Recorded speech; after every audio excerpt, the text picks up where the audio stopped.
Olá pessoal, nós faremos agora análise do artigo intitulado A Pedagogização do Conhecimento, Estudos sobre Recontextualização.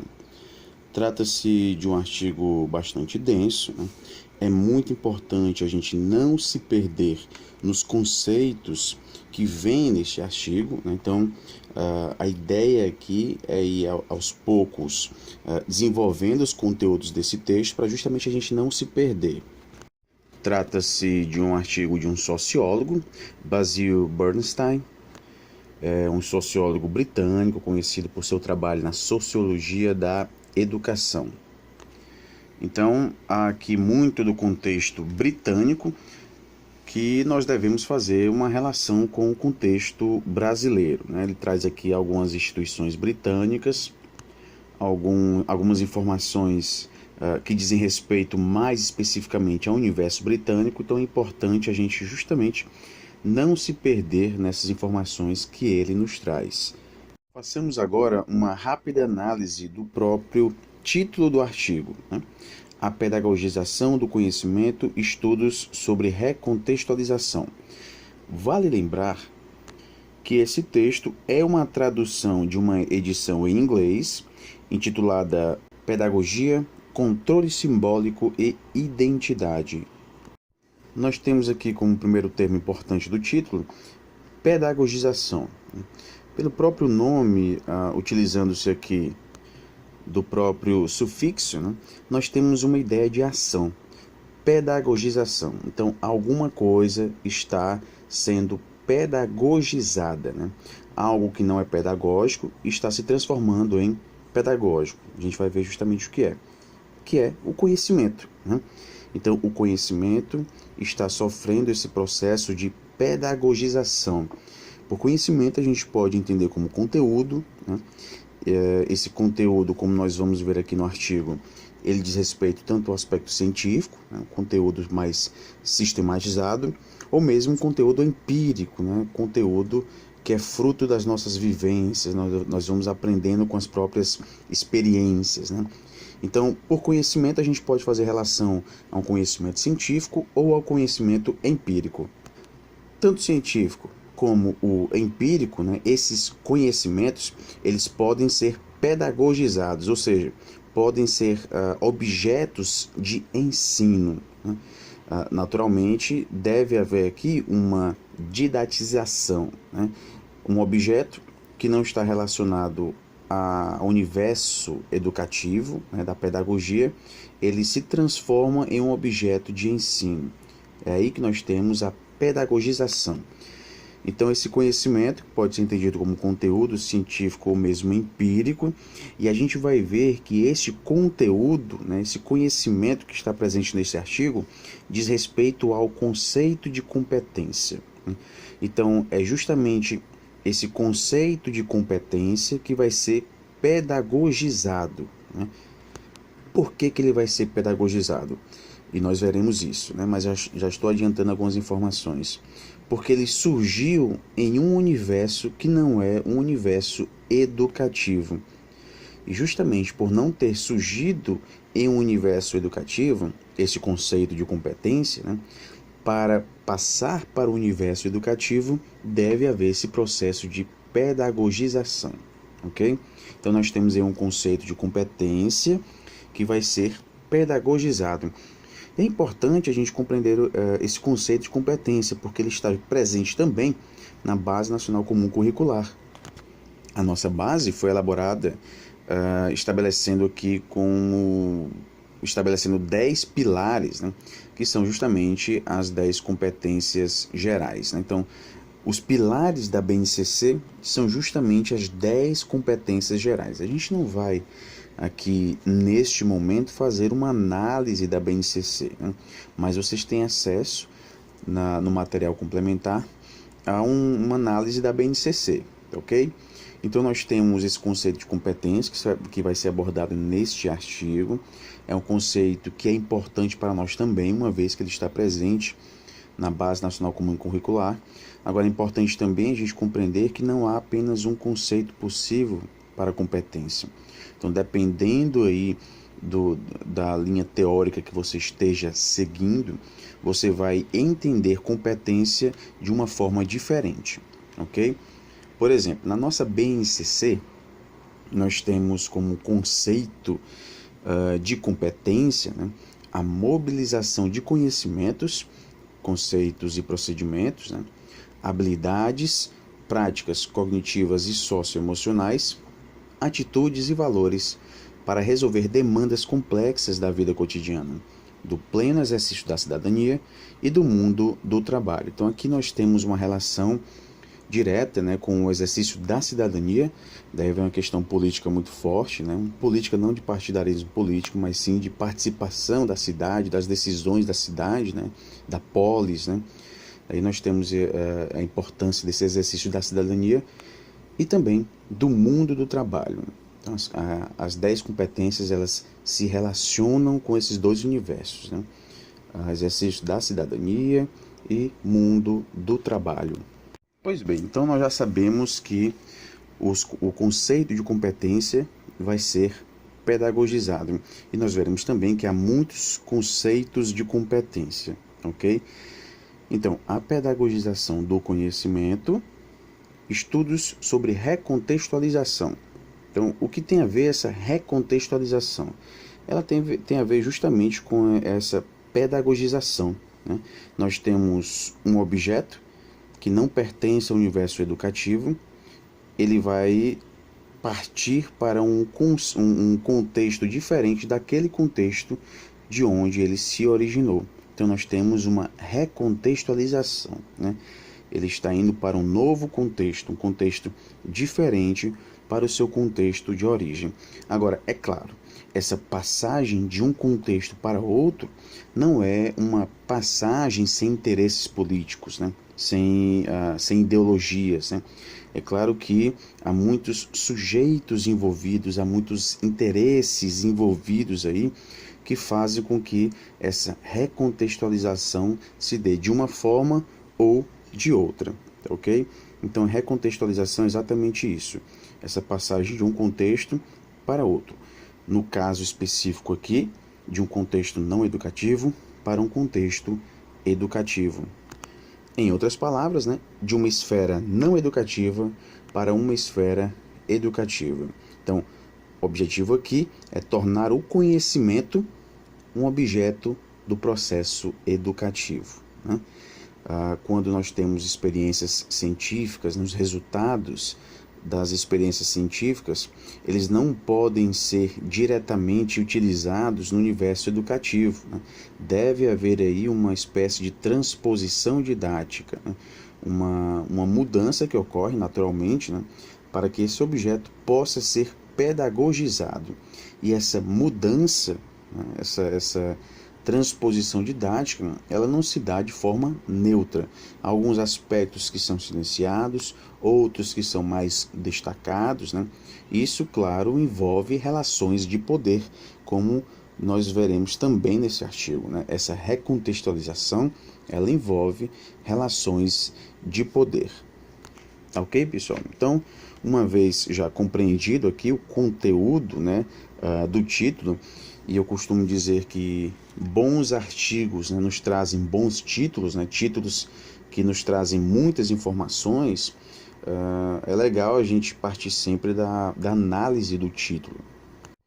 Passando rapidamente para o resumo do artigo, nós temos que ele tem como objetivo demonstrar como esse conceito de competência, que surgiu em diferentes campos das ciências sociais, né? Aí depois que ele vai ser pedagogizado, né? Ele surgiu em outros campos que não educativo, né? Entrou na área da educação, ok? Então ele veio de uma área para outra área, sofrendo essa recontextualização, né? Houve essa pedagogização. E há uma estreita relação com o aparecimento das pedagogias invisíveis. E esse conceito de pedagogia invisível é bastante utilizado por Bernstein. Vale lembrar aqui outro artigo muito bom dele, que é Classes e Pedagogia, Visível e Invisível. Está aí disponível também na plataforma. E só para a gente utilizar aqui algumas informações deste artigo, Classes e Pedagogia Visível e Invisível, Bernstein nos traz aqui, logo no início do seu artigo, né, em termos de conceitos de classificação e estrutura, essa pedagogia invisível, invisível, é operada através de classificação e estruturas débeis.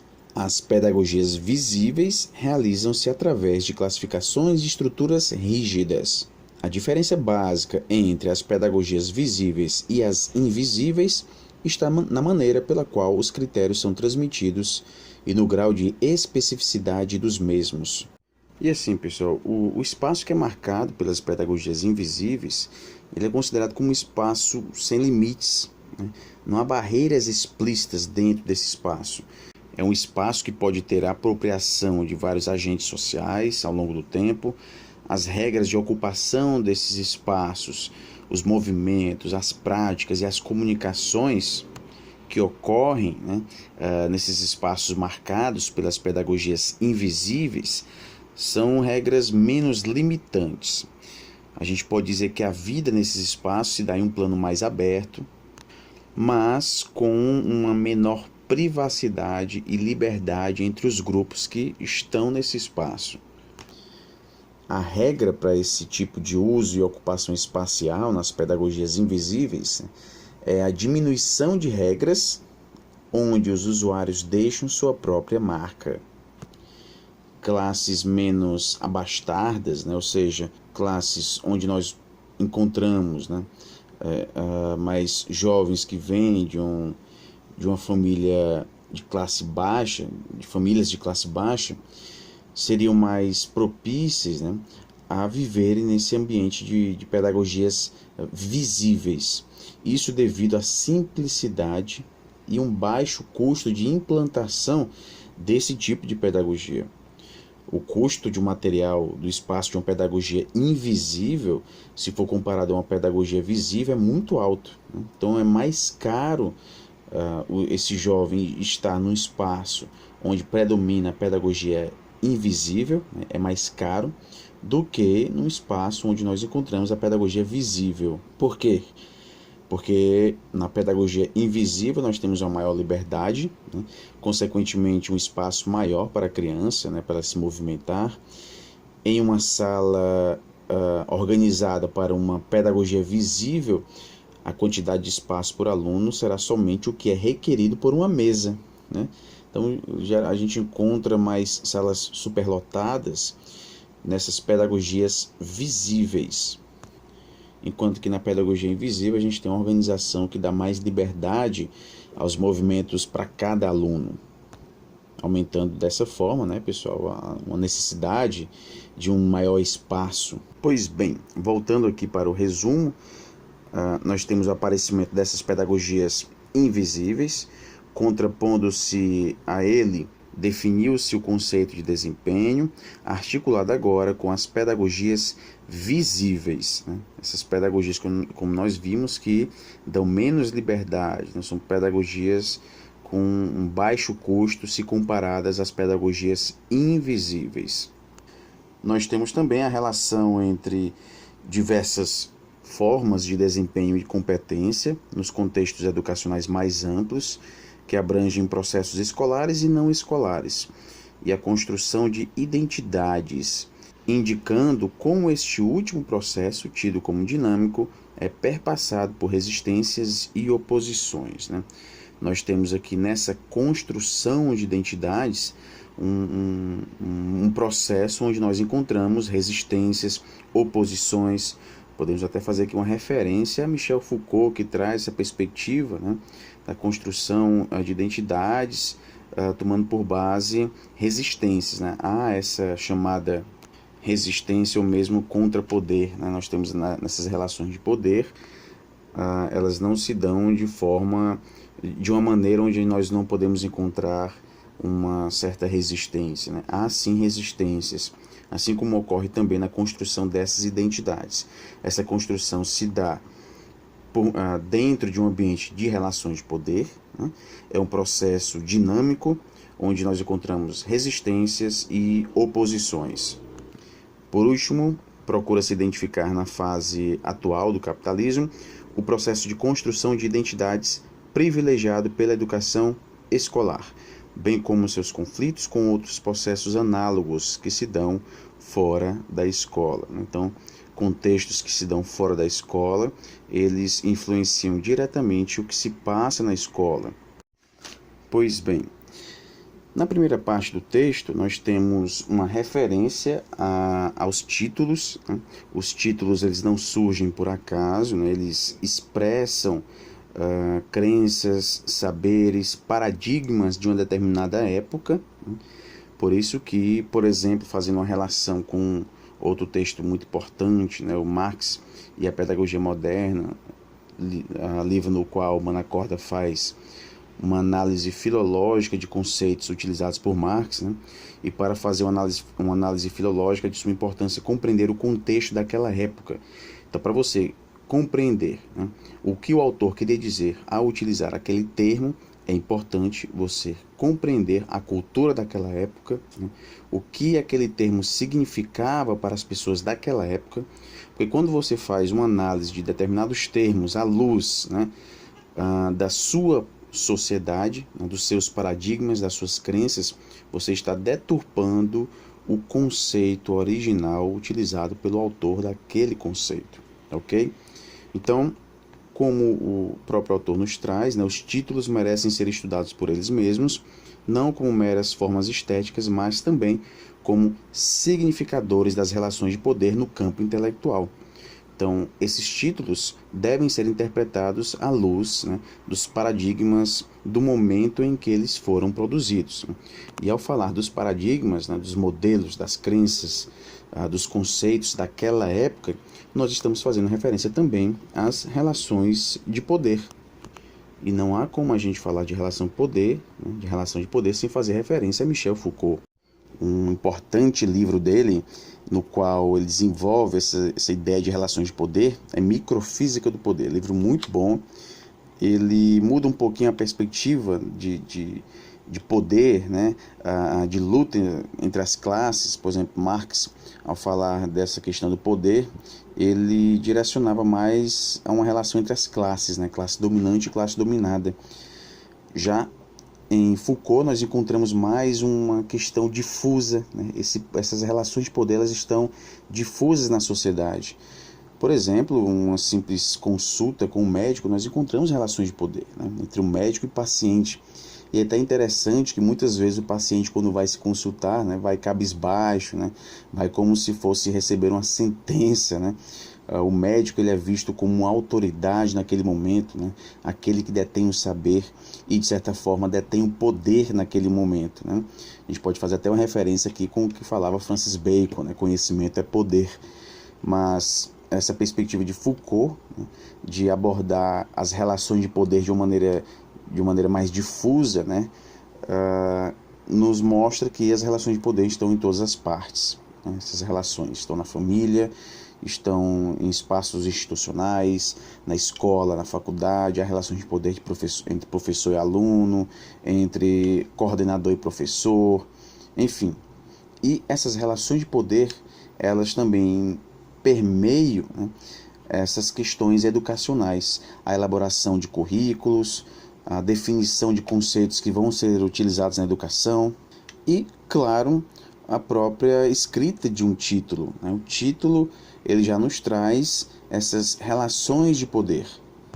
E só lembrando, Michel Foucault, né, foi filósofo, historiador das ideias, teórico social, filólogo, crítico literário. Suas teorias abordavam principalmente a relação entre poder e conhecimento e como poder e conhecimento são utilizados, né, como forma de controle social. Né? Poder e conhecimento são utilizados como forma de controlar a sociedade. E quem vai controlar a sociedade? As instituições sociais. E aí nós podemos entender escola, hospitais, tribunais de justiça, ok? Então, na verdade, pessoal, o poder ele é difuso, né? Vale mais uma vez aqui indicar a leitura de uma obra muito interessante, que é A Microfísica do Poder, de Michel Foucault.